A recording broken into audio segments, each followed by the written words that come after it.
Pets Add Life, your guide to the latest in pet trends, products, and the joy of the human-animal bond, with Kristen Levine and Chris Bonafati, powered by the American Pet Products Association and Dog TV. Okay, everybody, welcome to another edition of Pets Add Life. I am one of your hosts, Chris Bonafati, and I am joined, as always, by the glorious and gifted Kristen Levine. Aww. Kristen, how was your Thanksgiving? I'm still full. Yeah. It was fantastic. We had a really great time, but I ate a lot. What can I could say? eat again.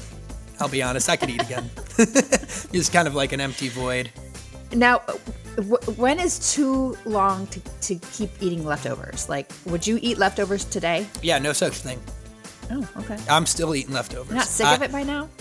No, I don't. Like, I've got this weird thing. I don't get sick of foods. Like, if I'm hungry and it tastes good, it doesn't matter if I've had it the past 6 or 7 meals. I'm also pretty good at transforming things. Like, my brother actually came up with this recipe, but I steal it now, and it's a Thanksgiving fried rice, which is just like a great way to take. Yeah, it's just like the Brussels sprouts and a little bit of the turkey, and you got to avoid like the mushy things like the sweet potatoes and mashed potatoes, but and just as if you were making regular fried rice, but you do it Thanksgiving style. You just got to get a little. You got to put on. You ever see that show Chopped on Food Network with like the mystery ingredients? It's like that where you just gotta let it rip and try some new stuff. You get 3 Thanksgiving ingredients and you've got to make something. And you got to make something with it. Yeah, that's pretty cool. Yeah. And we always do a little bit of a roasted ham as well. So like for breakfast every morning, I've been eating ham and egg sandwiches, which I could eat a million of those and never get sick of it. But we are past Thanksgiving. We're entering the winds of winter as they come, slowly but surely. Definitely starting to get cooler up here. And speaking of being cooler, we've got a really cool show for all you cool cats and dogs listening at home. Back to our regularly scheduled programming. We've got 2 guests. We're doing 2 stories. We got 2 great products. We'll be answering 2 of your questions at the end of this show. So buckle up, Buttercup. We got a good one for you. Hang on to your horses. It's raining cats and dogs, and I'm out of animal puns. So without further ado, let's start story time.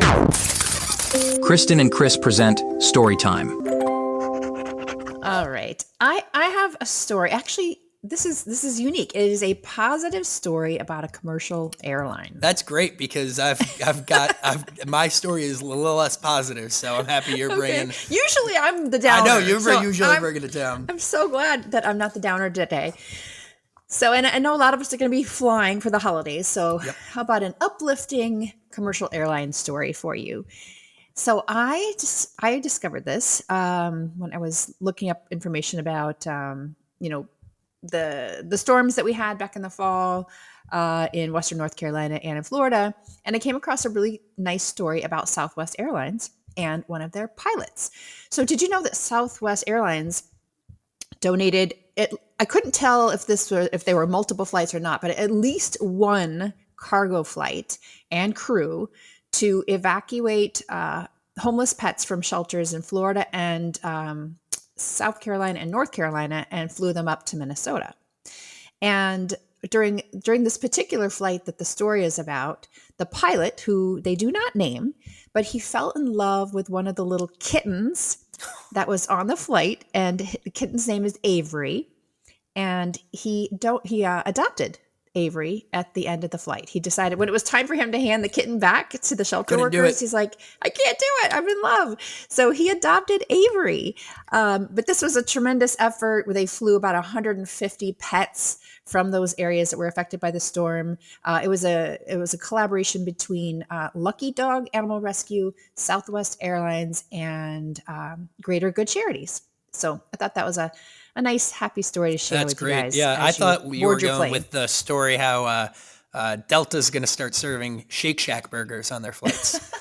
And I was like, that's what I thought. And I'm like, Kristen, that's not pet related, but it is positive news. But that's really great. I've got a story that's pretty interesting, but depending on how superstitious you are, may be a bit of doom and gloom. So I saw this story on NBC about a oarfish that had washed upon the shores of California. And Mhm. oarfish are deep water fish. They live, according to the article, about 3,300 feet under the surface of the ocean. So it's incredibly rare. Since 1901, only 21 oarfish have been recorded on California shores. This is a pretty Wow. rare thing. They are massive things. This one was 12 feet long and Whoa. like a ribbon, like a long ribbon. And for those of you who may play the new Animal Crossing game, it is one of the fish. It is the same oarfish as in the Animal Crossing game for all my nerds out there. But the reason that this is a bit of a doomy story is in Japanese culture, the oarfish is called the doomfish because it Ooh. portends natural disasters. So the most recent being, let me find that little part in the article here, in 2011, it resurfaced in Japan where 20 oarfish had washed ashore in Japan in the months leading up to that incredibly devastating earthquake that created the tsunami in 2011. And there are many other stories that say, like, when you see a lot of these things, something bad is about to happen. Now, the scientists have looked into it, and they said there is no correlation between doomfish and actual doom. But scientists don't know magic. Scientists don't know superstition. You can't measure that kind of stuff. So I don't know what might happen, but there's some. I'll send the link to the article over for the story. There's some pictures of this thing. I mean, it is a massive, massive sea creature. Dang. Really cool. Largely unstudied. So this particular specimen was brought to NOAA's Fisheries Science Center in La Jolla, California, to be La studied. Jolla. La Jolla? La Jolla. Why don't they spell it like that?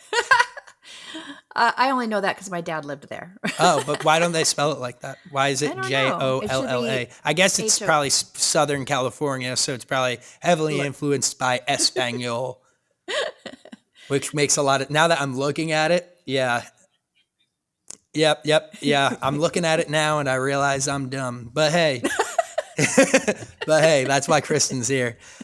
Because if she wasn't going to correct me, I'm sure the comment section was. I'm just sparing you from the comment section. No. They'll still be there. They'll find something else. But that's it. So prepare some canned goods, buy your toilet paper, be ready, California, because the oarfish has cometh. Are you sure it's not the OR fish? The OAR fish. It's got some British punk rock band. Right.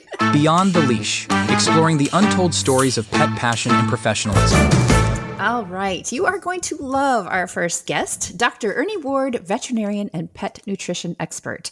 So, the holiday season often revolves around food, but it's not just about us. Our pets can be affected by food as well.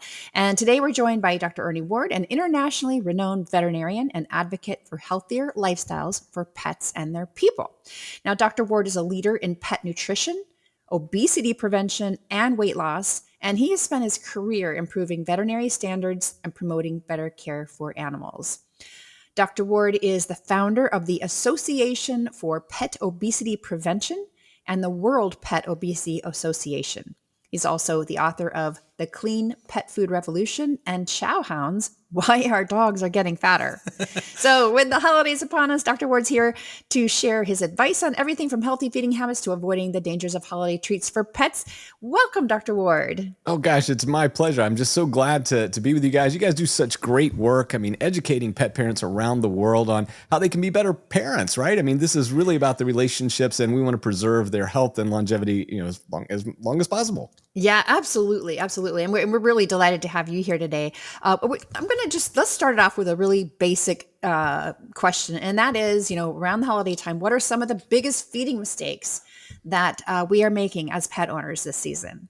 Yeah, I think that's a great question. And it's the one that we struggle with ourselves. It's just too much. It's overindulgence. I mean, we take this time to celebrate, and that's good, but we kind of sometimes go a little more than we should. And so I would say the main thing that I want pet parents to know is just be mindful, right? I mean, I don't want to take away treats. I don't want to restrict any activities or gatherings, but I do want us to be mindful of what we're putting in their bowls or on their plates during the holiday season. So really stick with sort of single ingredient things, like especially healthy, crunchy vegetables for dogs, maybe a little sliver of tuna or turkey for cats, but just really be moderate in the amount. And I think that if you've got guests coming in, make sure that everybody understands, especially if you have an older dog or cat who might have some nutritional needs, that you inform them on what to give and not to give. And one of the biggest mistakes we typically see around the holidays from a veterinary perspective is feeding high fat, high salt foods, right? So now we're enjoying this big feast around the table with all the fun and family, and suddenly people are slipping little stuff under the table, and before you know it, we've got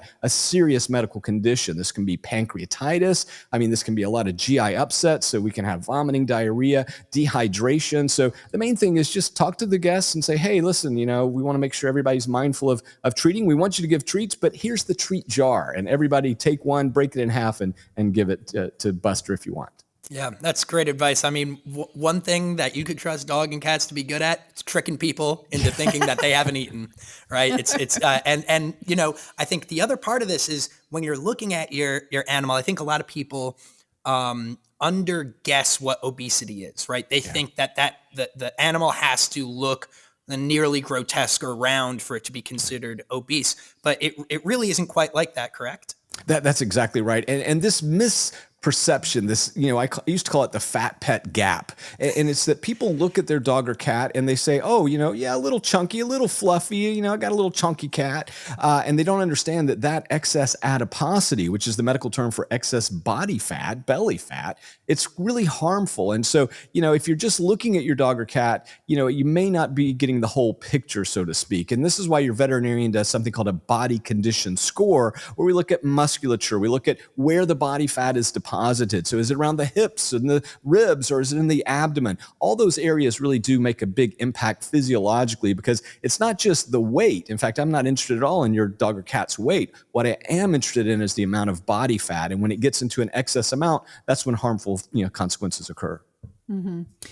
Yeah, and you've written extensively, Dr. Ward, about pet food. And one of the most common questions that I get in my pet world and that we get here on the show is pet parents asking us how to make a decision about what to feed their pet. Now that we have you here, let's hear your advice, because Chris and I have a pretty good idea of how to answer that, but we'd love to hear from you. Right. Well, it's a complicated question because there's a lot of emotions involved. And so people have even dogmatic views on certain ways to feed. And the first thing I say to all people is that, as long as it's complete and balanced, we're meeting the macro and micronutrient demands of your dog or cat, then I'm okay with however we present that food. So first and foremost, I'm not going to be judgmental on exactly the type of food that you feed or the format or the processing. I'm going to be concerned about the nutrients, right? Not the ingredients, but actually the nutrients. The first thing I think most people have to do is align what they're feeding their pet with their own personal food philosophies. So I have people that are vegan. I have people that are, whole foods. I have people that are McDonald's fanatics, right? And so we have this broad spectrum of beliefs out there. And so I say, let's start with what you are comfortable with. What do you believe in? And let's sort of go down that road, because what I've found, and I've been a veterinarian now for 33 years. If I try to impose my beliefs on that client, it's not going to go well, right? They're just not going to sustain that. And so what I try to do is match up and align their personal beliefs with what I can provide with them in a complete and balanced or even a therapeutic diet fashion. And so for me, it's really about, okay, let's do something that you're going to do, that you're going to feel comfortable with. And then there's another part of this equation. The dog or cat has to like it. And I think that too often we forget that most fundamental fact is the fact that I can give you the most nutritious, nutrient-laden, therapeutic diet on the planet, but if it doesn't taste good to your dog or your cat, it's worthless. And so we've got to then match your beliefs with what your dog or cat will eat. And then finally, I hate to say it, but we have to take into account finances because, I mean, let's be honest out there. There are some of these diets that are outrageously priced. And even though they may be superior in some aspect, if you can't afford it, again, it's a non-starter. So I really try to match up those three things. And then we go into more specific details. For example, there might be a dog or cat that needs to lose weight. So I would probably go with a high protein, high fiber formulation. There might be a dog or cat with kidney disease. So we're going to watch phosphorus and, other little nutrients like that. But for me, it really says, what do you feed yourself? What is your dog or cat like? And can you afford it? Those are all incredible points. Answered way better than I ever could. But we're talking a lot about calorie in, but there's another half of this equation, calorie out. And especially when we are all bundled up in the cold months of December, those dog walks start to get shorter and shorter and shorter. So how could we as pet parents do a better job of getting our pets the exercise that they need in these coming winter months? Well, first let's look at the math, because I think right there in the question, there was a bit of a misperception that it's half. And if you look at the literature and the research over the last 40 or 50 years in human and animal physiology, it kind of breaks down broadly like this. And I remember writing about this in 2008 in one of my first books on this topic. And, vets were kind of shocked. They're like, wow, I didn't realize people had actually done this research. But for human and dog weight loss, which is very similar, we have very similar physiologies and metabolisms. I mean, that's one of the reasons why dogs are man best friend, because quite frankly, we were able to feed and eat and supply hydration at a similar rate. So it's a really interesting relationship that I wrote about in Chowhounds, actually. I wrote an entire chapter on that. But if you look at that equation, weight loss is about 60 to 70% diet and only 30 to 40% exercise. Now for cats, which have a completely different physiology, this equation is skewed entirely towards diet. It's about 90% diet and only about 10% aerobic or physical activity. So here's the first thing I'll say is, for most folks out there, if you're trying to maintain a healthy weight in your dog or cat, and if you're trying to lose weight, exercise is not going to be the path. It's going to help, and it's going to be so beneficial for support structures and physiology and mental, right? So enrichment, that's all important, but it's not going to be the pathway towards weight loss. So let's focus on the diet. So even when the days are short and cold, you don't have to beat yourself up, because really what you're doing in the food bowl is the most impactful. So, for me, I really... I'm very careful, because I think that a lot of folks, and look, I've been a certified personal trainer since 2005, and I typically see people want to exercise their way to a certain physique or aesthetic, and you just can't do it. I mean, you can do a certain amount of that, but honestly, as we used to say, a six-pack is born in the kitchen, right? I mean, that's where you build that. And so for us, we really want to focus on the diet and nutrition aspect. Dr. Ward, I'm curious to know, you said you've been a veterinarian for 33 years. What led you, where did your passion come from to lead you to focus on pet nutrition and curbing pet obesity? Yeah, it's a great question. And, and it's one I like to share the story. I mean, basically, as a younger veterinarian, I started seeing more and more obesity-related problems. I was seeing dogs with crippling arthritis. I was seeing diabetes in cats at astounding rates. And I was like, why is this happening? I mean, they didn't teach us this in vet school. And suddenly you start to realize that the common denominator is excess body fat. And of course, there's tons of literature and research to support that statement. And so then, I began this own personal journey, and I'm an ultra endurance athlete, so many, many years. I mean, for 12 or 15 years, I was a competitive, Ironman athlete. And so, I was taking this journey on my own, and I realized, wow, I need to learn more about this. I became like a triathlon accredited triathlon coach and a certified personal trainer. All of those kind of built the where I am today on the foundation for pets. But I really would say all of this leads back to quality of life and longevity. I want to make sure that the dogs and cats that I care for have the highest quality of life for as long as possible. And if you want to do that, the secret is lean muscle mass. I mean, it just, the amount of research that supports that simple statement is staggering. And so for me, it's like, okay, this is a huge problem out there. I'm seeing all these comorbidities like arthritis and heart disease and kidney disease and diabetes and so forth. And it all goes back to body fat. Well, we can do something about that. Now, what you're also seeing too with the advent of drugs like, Ozempic and Wegovy, these GLP-1s, and this is just the start of this, guys. we're understanding better now that this is a physiological condition. This is a disease state. And so while we can do a lot, with diet, exercise, nutrition, so forth, we realize that there are going to be some folks and there are going to be some animals that are going to require pharmaceutical interventions. And so, we're really just entering into this new era. Obviously, it'll be several years before these drugs are approved for use in dogs and cats, but it's coming. And for now, we really want to focus on therapeutic diets. We want to make sure that folks know that there are some sophisticated nutritional tricks we can use to help their dog or cat lose weight or maintain a healthy weight. And more importantly, these are affordable and they're delicious. So, there's so many choices. When I began this journey, over 30 years ago, quite frankly, we had 3 or 4 choices, right? And if it didn't work for your dog or cat, you were out of luck. And today, honestly, the choices are overwhelming. And so it's difficult. Like you mentioned before, I've got so many choices, an abundance of good choices that you're kind of going, all right, which one of these great products are we going to try first? Yeah. And speaking of choices, I think a lot of people, they like to get their dog or cat some special treats around Christmas time. But on the shelves, there's some stuff that's great and there's some stuff that's not so great. So how do I become an informed shopper, and what should I look for to make that decision? Yeah, I kind of hinted at it earlier. When I'm looking at the pet food aisles and, I'm just going, oh my gosh, there's hundreds of choices here. I don't know where to begin. I start to go back to my basic nutritional philosophy, and that is simple whole food ingredients. And so I do prefer, those ingredients that are a single choice. I like sweet potatoes. There's some amazing, so you find that thing. There's some blueberry treats that someone sent me here recently. I was just like, my dog said, thank you so much. So for us, we're looking for very simple whole foods as my first choice. I do avoid a lot of the ultra processed things. I know that there's some delicious treats out there for dogs and cats, but I do tend to not recommend them in general. Typically, they are very high in fat and calories. They don't add any nutritional value. So, I used to always tell folks, if you're going to give a treat, make them count. So let's get some kind of nutritional benefit. So again, if it's a sweet potato treat, well, wow, we're loaded in, so many phytochemicals that are just going to benefit health, that I prefer to give that than something that's just a carb, fat, heavy treat. Mm-hmm.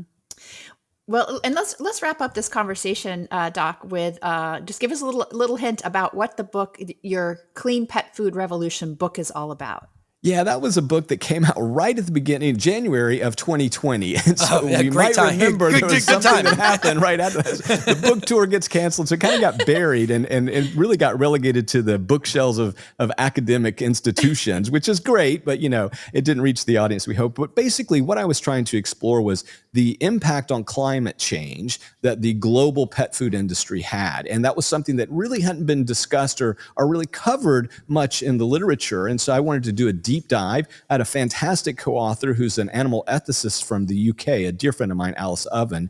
And we, so she kind of attacked the ethical, some of those issues. I took the nutritional and welfare issues from a veterinary perspective. And I think we made an impactful book. It did, certainly it influenced a lot of other research and influence how people, I think, perceive it. But at the end of the day, this was basically a climate change book. And we wanted to point out that about 25% of the greenhouse gas emissions are produced globally by pet food production. So it's not a minor contributor anymore. And, we do talk about some of the newer technologies that are, evolving and some of the substitutes that might come in the future, especially with some of these cell-based agricultural products. But again, that's some time away, but we wanted to give people hope as well that, this is going to get better. We also talked a little bit about the nutritional impact of some of these factory farming practices and sort of, why we should concern ourselves with that. And maybe that would inform you if you're able to choose products that, perhaps are more welfare, friendly or minded. That's all great stuff. Yeah. So if you're listening and you're like, I need more, check out the Clean Pet Food Revolution. Dr. Ward, I assume it's anywhere awesome books are sold. Yeah. Amazon, I think, is probably the number one place these days, but it's available in all those places. All right. Well, thank you so much for joining us. All this great information delivered so succinctly. I feel a lot smarter. Just 15 minutes ago, that Chris was stupid, and this Chris is now a learned man. So thank you very much for taking the time out of your schedule to join us today. Oh, I got to tell you, thank you so much. Thanks, Dr. Ward. Wow. Sheesh. I think I just lost my job. I think I just lost my job. No, you didn't. He's awesome. I've known Dr. Ward for probably 20 years, and he's just incredible. I don't know how he does it all. He's got to be super busy. He kept on listing things he does. And I know. How does he have the time? And next up, we're going to talk to one of my favorite cat experts.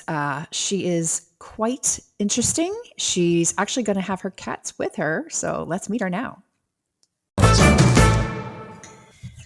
All right. Joining us now, we have the definitive authority on stylish and functional cat products, Kate Benjamin.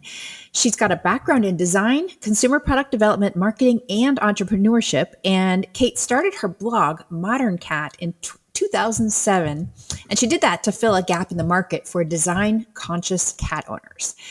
Her love for designing cats led her to create Hauspanther, a brand that curates and creates stylish and functional products for cats and their owners.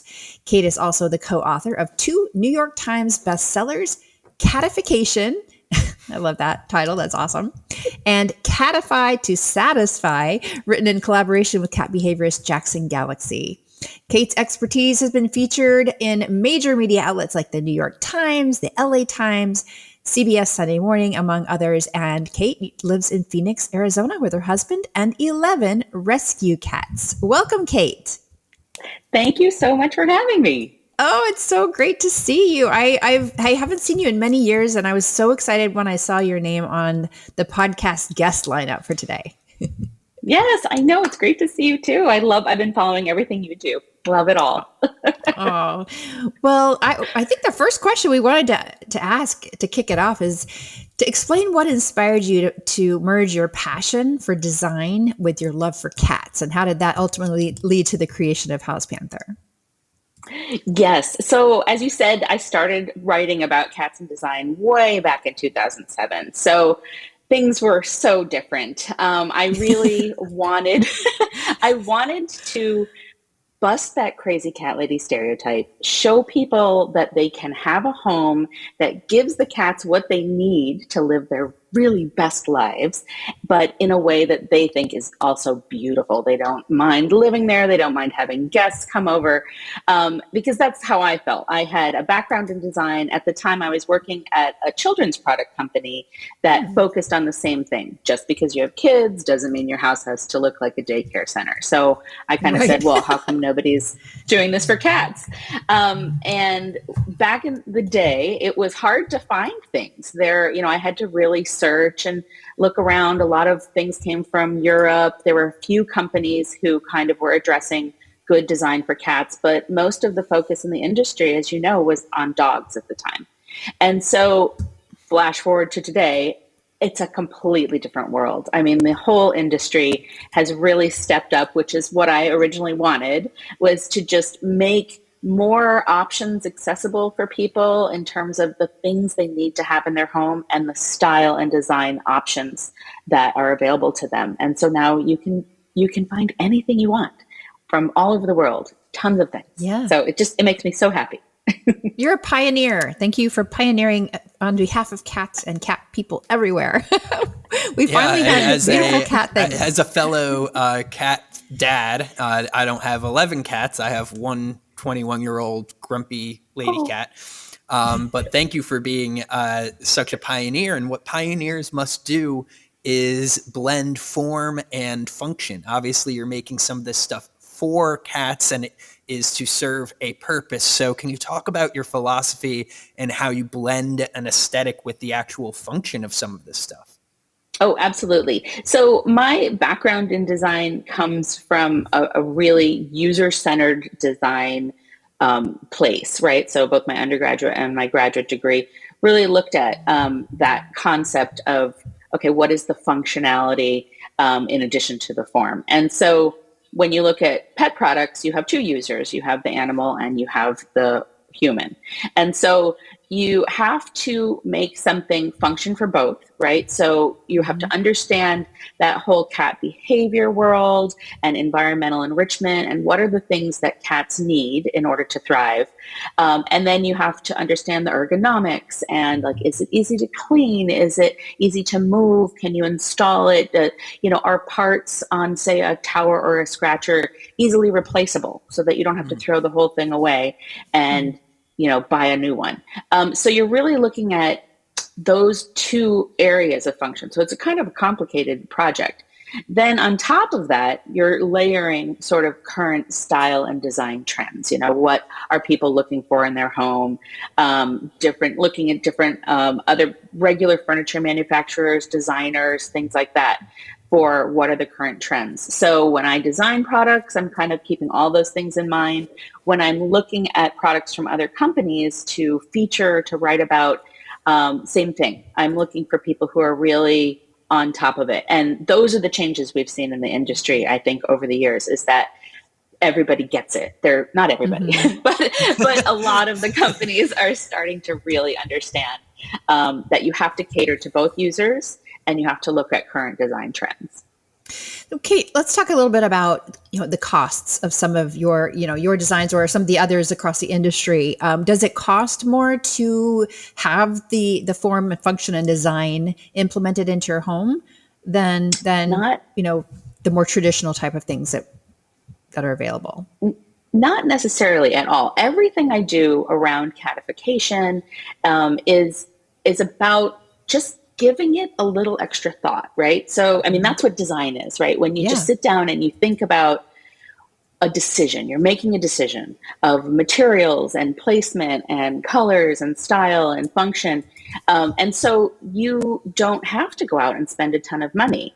You can repurpose things. You can DIY. You can easily just look around your house and see what have you got that you love that could be used for something for a cat, like a beautiful decorative bowl could become a cat bed, right? So you can DIY all of this stuff with simple materials from the home improvement store. IKEA is, of course, one of my favorite places to do IKEA hacks. And then for people who don't want to do that, there are plenty of companies now who have completely made things that you just take out of the box and you put right out and your cat loves it. So it's really a matter of effort and consideration, just really thinking about how you want to do things. Well, you're a real cat expert, but let's take a moment to speak to maybe some rookies or potential cat owners. And I mean, a common case is, people adopting two cats, right? And now they have two cats in their home and they don't know anything. I think a lot of people, when you get a dog, everybody knows like, oh, I should really look up like how I'm supposed to take care of this dog. But with cats, sometimes people just sort of fall into it. And so we're talking about catifying your home and providing these environments. What is like an easy entry point for somebody who wants to create a space that is comfortable and engaging for their cat in something that's attainable and doesn't require you to be an expert or even that creative, really? Yeah, and you make a really good point, is that people traditionally have just sort of thought, oh, cats don't need anything. They're fine. Right. They're independent. They're on their own. No. Right. Well, yeah, they're fine. Do you want them to just be fine or do you want them to live their best life? So I think there's so much more attention being given to what cats need in an environment to really make it enriching. And so those basic things, so somebody right out of the gate, cats want to climb. Most of them. They want to get up high, and that just goes right back to behavior issues, right? Because a cat is both predator and prey. And if they can be up higher in a space, they have a better perspective of their surroundings, so they can see threats and snacks and whatever they need to get, or, get them. And so giving them a place to be up high. And if you're a new cat owner and you haven't done anything in your home, your cat is going to find their own place to go up high, and you might not like it. Same thing with scratching. That's a territorial thing. So a cat is going to scratch because it leaves a scent mark and a visual mark, and it marks their territory and making them feel more comfortable in the space. If you don't give them a place to scratch, they are going to find their own. So with climbing, it means that they might try to jump up onto a little ledge and maybe they're going to knock some things off. We'll clear that ledge off, make it easy for the cat to get up there, maybe put down a little carpet so it has a non-slip surface and put a bed up there, and really design it in a way that works for the cat, but you like it too. Same thing with scratching. You're going to have to experiment and find a scratching post so that the cat doesn't destroy your furniture. And then you want to think about placement in the home. It needs to be somewhere that is territorially significant. So someplace where you spend a lot of time, because your scent will be strongest on your office chair and the bed, your favorite chair in front of the TV where you spend most of your time. So that's where you want to have scratching, climbing, certainly enough litter boxes. So resources, especially in a multiple cat household, cats will become more nervous if they don't feel like they have all the resources: food, water, litter, good places to sleep, toys. So giving them all of those things that allow them to climb and mark their territory, have safe hiding spaces as well. Any sort of a bed that's like a little pod or an enclosure gives the cat the option to have a little privacy and warmth, instead of hiding under the bed or in the back of the closet, which you don't want. So you want to give them acceptable spaces to feel comfortable and to hang out without them going and finding their own place that doesn't work for everybody. Does that make sense? Yeah, that makes a lot of sense. And actually, it's actually the most sense I've ever heard. Because it seems so. When I asked the question, I was like, "This is a profound question. I'm really going to get her with this." And now I'm like, my question was easy because your explanation was so good. Yeah, and Kate, can you describe? So for our listeners who are also watching the video, can you describe those beautiful things on the wall behind you and how their form and function works for cats? So this is actually from a company called My Zoo, and it has so many things going on. Can you see all of it? Can you see the cat that's up there? Oh, I can barely see the kitty at the top. Yeah. Jeremiah Bean Dip is sleeping in his little space bubble. Jeremiah Bean Dip. Oh my goodness. And his brothers are Horatio Queso and Pico de Gato. See, we should have started this interview out with, can you please share the names of all 11 cats? Well, those three are the best. And Okay. So, but this wall is actually a really great example. It's only about 3 or 4 feet wide. And one of the things we tell people when they're starting to catify is don't get overwhelmed. Don't feel like you have to do the whole house. You don't have to create what we call a super highway that goes all the way around the room. Just pick a small space and do something. And so in this case, it maximizes it because we have a series of hideaways and levels and scratching surfaces. So we've just hit on 3 of the major catification pieces that you want to integrate, but all in this tiny little space. And I love anything that's mounted on the wall if you can. I know not everybody can if they rent, but it gets it off the floor so you're not tripping over it. It's easier to clean the floor. And it just gives the cats that height. And when we say climbing and height, it doesn't just mean up over your head. It just means even slightly off the floor. Like this bottom shelf here is just 12 inches off the ground. So just different levels. I like what I call petting height, which is just like when you walk up to the wall, the cat is right there for easy petting. So think about different levels, some things that are enclosed, some things that are open, scratching surfaces. I added carpet tiles to the tops of all of these hexagons so that they're non-slip, so the cats won't fall off, because sometimes they do crazy zoomies on this wall and they're racing up and down and chasing each other. But also I love this in a multi-cat household. There are sometimes 4 cats hanging out just on this wall, and fine. They're all like perfectly fine. And sometimes some of them are not the ones that get along, but I've maximized a relatively small space. Our condo is only 1,100 square feet and we have 11 cats. So by creating lots of different levels, we've really maximized the space, and I think it really helps bring the stress level down for everybody. It gives them all their own territory. Plus it looks cool. It does look cool. So, and I have to ask, with 11 rescue cats, was it extra challenging to find ways to use your space really wisely to give them all the resources that each of them needed?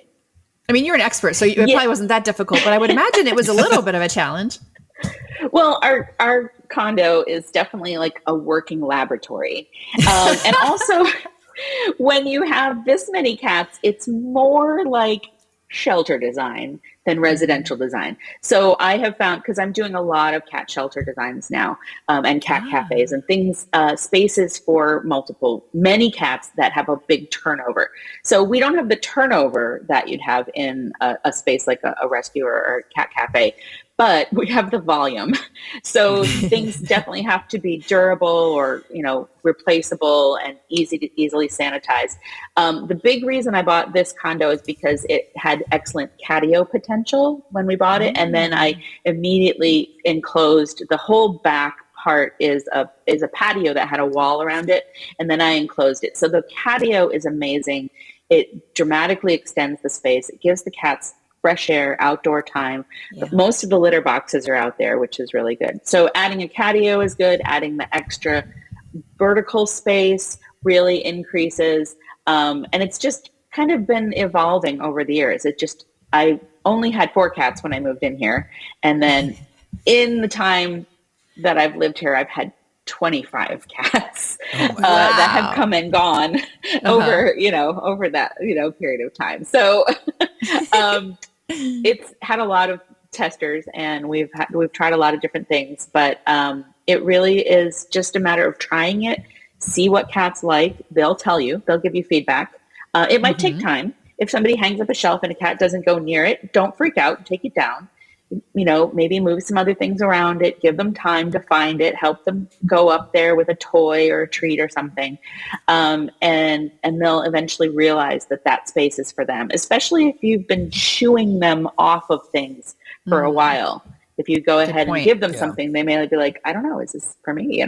So, you really just have to, and it's different with every cat, right? As some pass and then new ones come in, of course, it's just a completely different dynamic, every time. Well, go ahead, Chris. Sorry. No, you go ahead, Kristen. Oh, I was just going to say, we're running up on time here. So I just wanted to remind everybody to check out the books Catification and Catify to Satisfy. And Kate, where else can we follow you and learn more about what you're working on? So my website is hauspanther.com, and that's the German spelling, Haus, which is a shout out to the German Bauhaus, the birthplace of modern design. And then that same spelling, Hauspanther, is on social media everywhere, on everything.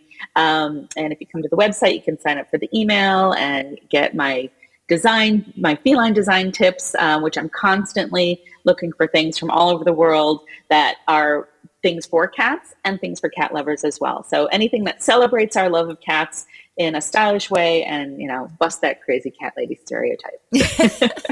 You have definitely busted it.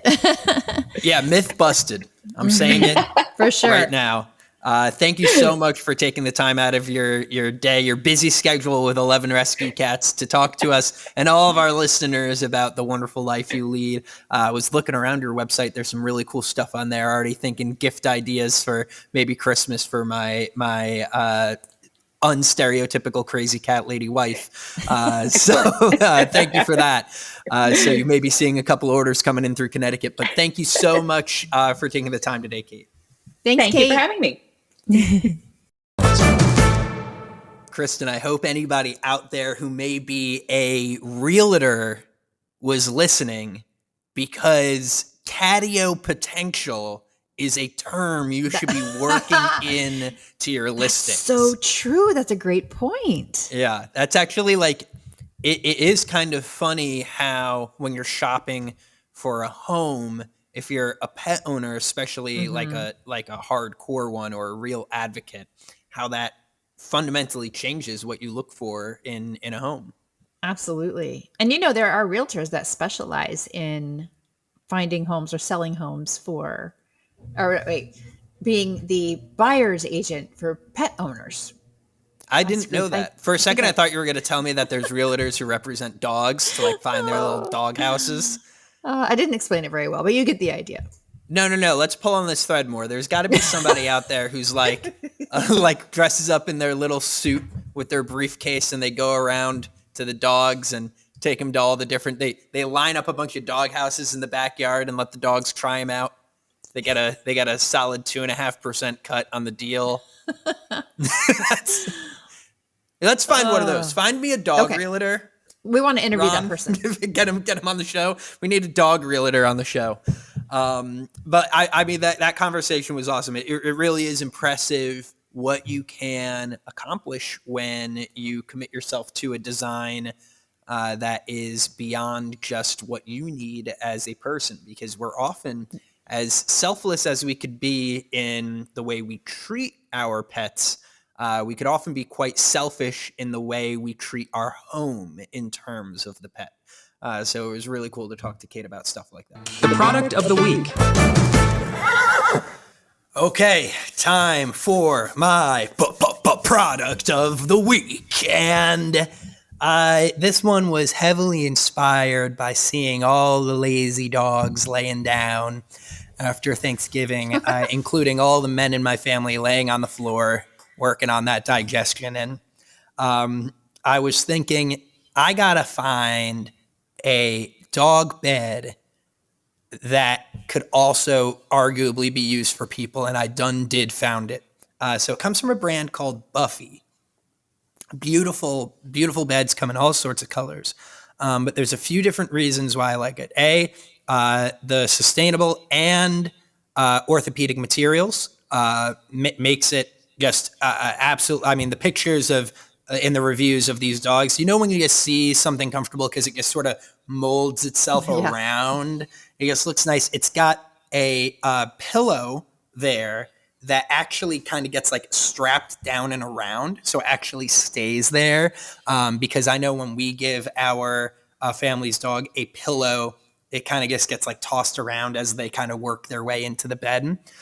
So really great for those dogs that like to lay on it. Definitely looks comfortable enough that I would take a nap in this bad boy. And here's the kicker. The entire thing unzips super easily, throw it in the washer machine. Nice. So absolutely great. Comes in 3 different sizes. On sale currently. We'll see if still on sale as of the airing of this episode. But on sale with the small size being going to run you about $80. The standard about $120, and the super duper oversized about $150 on sale right now. But I'm telling you right now, I would sleep on this thing. I'm a floor sleeper sometimes, especially after a heavy meal. And this is right up my alley post Thanksgiving. You would curl up on that bad boy. The oversized one looks big enough that I think I could just lay down. Don't even need to curl up. You could get a large, even if you have a little dog, you could get a large bed so that you could curl up together. Yes, and watch some dog TV. Or just have the dog sleep in bed with you. Okay, so my product is this came up because I was recently shopping in a large pet retailer. I won't say who it is, but one of the things that is kind of my pet peeve is all these rawhide treats that they make into like little Christmas decorations and shapes like a wreath or shaped like a tree or a candy cane, with the red rawhide like wrapped around it to make it look really festive. Well, I mean, they're really attractive and it looks like, oh, that'd be a great thing to get my pet. But rawhide is not the greatest treat to give your pet. Veterinarians will tell you this. But rawhide is basically animal skin that is dried, sometimes with chemicals, and then they spray it with flavor to make your dog want to chew on it. And that's not even the bad part. The bad part is that oftentimes if your pet swallows a chunk of rawhide, it can get lodged in their throat, in their intestine, and that can cause some big problems. So I'm always encouraging people to get healthier chews because we do want those long-lasting chews for our dogs. And so I am going to be recommending this holiday season the original Himalayan dog chew. Now, these are made from yak milk, and it's really just one ingredient. And they come from Nepal, and they use this ancient tradition of combining the yak milk with, I think they actually use cow milk with the yak milk. They dry it and form it into these little sticks, and they make great dog chews. And they are very hard, so they will last your dog a long time. But what's great about them is that if they do break off into pieces and your dog swallows them, they're going to be much more digestible than a chunk of rawhide that your dog might swallow. So there are tons of yak chews out there now, but I just thought I would, for my product of the week, I thought I'd pick the original, which is called Himalayan Dog Chew. You can get them in different sizes, different quantity packs, and a great stocking stuffer for your favorite dog. Yeah, they're great. Yeah. And when you get to the end and it becomes a choking hazard, you could throw it in the microwave for like 10 seconds and it puffs out. Yeah, like a piece of popcorn. Yeah, like a piece of popcorn. Yeah. And then it's not like so much of a choking hazard. I think it's a really, really clever alternative. And there are a lot of people copying Himalayan, a lot of people copying, and imitation is the finest form of flattery. So great recommendation. Don't do the rawhide. It's nasty. Q&As. Okay, Kristen, it's time for our favorite part of the show. Well, at least mine. I don't want to speak for you, but my favorite part of the show, where we answer 2 questions from our wonderful listeners. And I know what you are thinking out there. How do I get my burning pet-related question answered by the wonderful Chris and Kristen? Well, I've got great news for you. You can head on over to petsaddlife.org/podcast. Real simple. Type that into your little Google machine. Scroll on down to the bottom of the page. You'll see a form to submit your question. Or if you're feeling as brave as somebody who eats my brother's Thanksgiving fried rice, you could record a voice memo, and that question may be played live on the show. But without further ado, let's get to our questions. What do we got, Kristen? What do we got for me? Okay, I've got one for you from Sarah, and she's in Bristol, in the UK. So okay, wow, yeah, across the pond, all over the world, including across the pond. And Sarah says, with so many pet food options available, how can I be sure that I'm choosing the right one for my dog's specific needs? Are there any ingredients I should absolutely avoid? Yeah, I mean, this is a great question, and it is probably the number one question for new dog owners or dog owners who are just starting to pay a little bit more attention. And you do use the term here, specific needs. So if your dog does have a specific need, you should be talking to your vet about what that entails, because there could be allergies, there could be sensitivities, in which case that's going to dictate a very specific diet. The good news is there's all sorts of brands and choices out there if that's the case. But if that's not the case, you just want to make sure that you know what's a good food.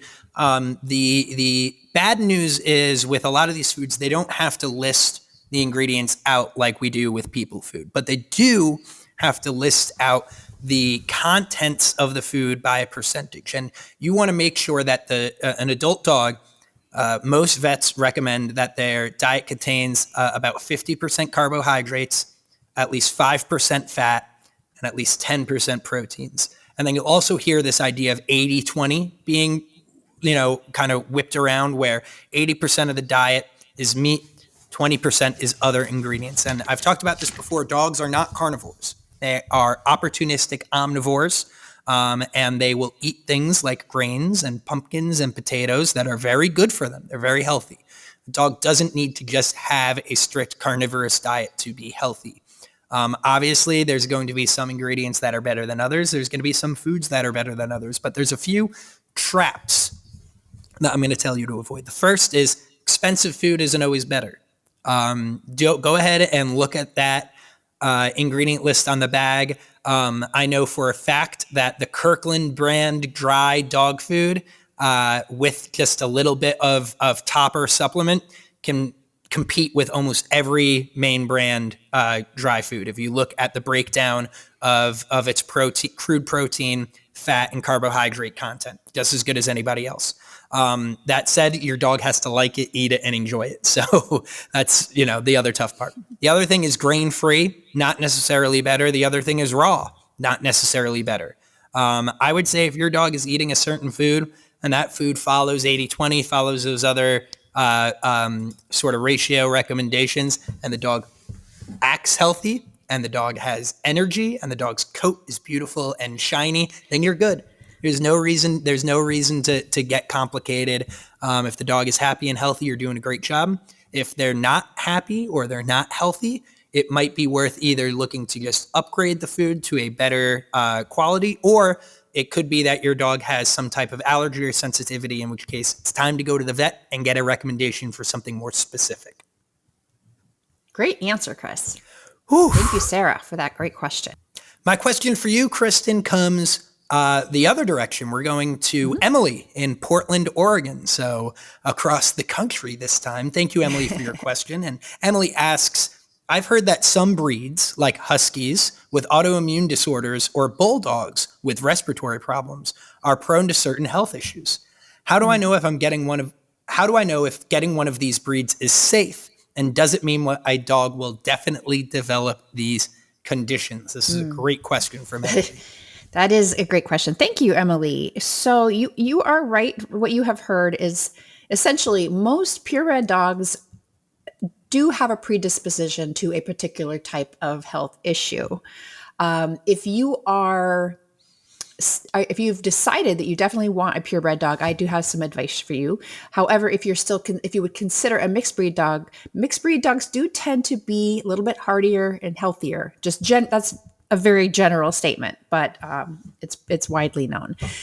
Now, I've adopted most of my pets in the past, so I am not a breeder expert, but I can tell you that some things that you can do to prepare yourself would be, for example, start by researching breed-specific health conditions and maybe what their costs would be. Like, I'm assuming you might have in mind a breed, 1 or 2 or 3 different breeds you're considering. I would just do some more research on those. Also, talk to a veterinarian. Veterinarians can tell you what the common ailments are in specific breeds that they see in their practice. And then you could also talk to breed clubs. There's a lot of breed groups on Facebook too. And once you've decided on that particular breed that you want, I would visit multiple breeders in person before you make a purchase of that dog.